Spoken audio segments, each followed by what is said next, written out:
Busia, Siaya, Homa Bay, Migori, Bungoma, Kakamega, Trans Nzoia, West Pokot and Turkana counties are in grave danger of the Ebola outbreak. This has been attributed to their close proximity to Uganda. These counties are among 20 that share the highest risk. Even if you are talking about surveillance, as a ministry, you don't have capacity to offer surveillance to all the entire border between Kenya and Uganda. The risk faced by Kwale, Mombasa and Taita Taveta counties is associated to transport and cargo businesses at the port of Mombasa. In Uganda, the situation is dire. Data from the World Health Organization indicates that 30 persons in Mubende district, 3 from Kiegegwa district and 1 from Kasanda district have so far been diagnosed with Ebola. Unfortunately, 23 persons have since died, the fatality rate tallying at 64%. Data emanating from contact tracing reveals that 399 persons might have interacted with the infected persons, but only 104 people are being monitored by the Ministry of Health in Uganda.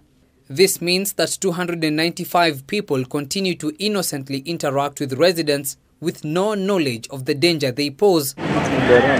This has raised eyebrows as activities at the Kenya-Uganda border continue as usual. Citizens of both nations coming in and going out with no fear. If someone is already sick and maybe they are contaminated, maybe their hands with the vomiting and you touch their hands, that virus can actually penetrate intact skin. So you don't need to have a cut in your hands and something like that. The virus is able to penetrate the intact skin. Kenyans have further been warned against traveling particularly to Uganda, and during burial ceremonies avoid touching the deceased, especially if the cause of death is unknown. Health workers have also been asked to be more keen in their practice. The most important thing to point out here is to person-to-person contact. So the use of gloves will be very, very important for our healthcare workers. In 2019, the Food and Drug Administration approved the Ebola vaccine against the Zaire variant. Experts in Kenya, however, note that the vaccine is not effective against the virus in Uganda. We do not have evidence that it's protective against this particular strain. However, there are ongoing development of at least 7 other vaccines which are targeting this particular strain, and WHO is working to expedite the process of evaluation to.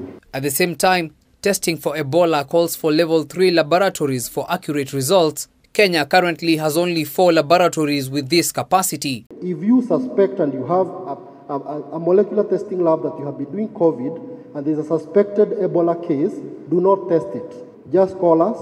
We will have a way of getting that sample and doing the right testing in the right conditions. This notwithstanding, the Ministry of Health remains optimistic that adequate measures have been installed to combat the Ebola virus in the event it is announced in Kenya. Ben Kerera, K24, Nairobi.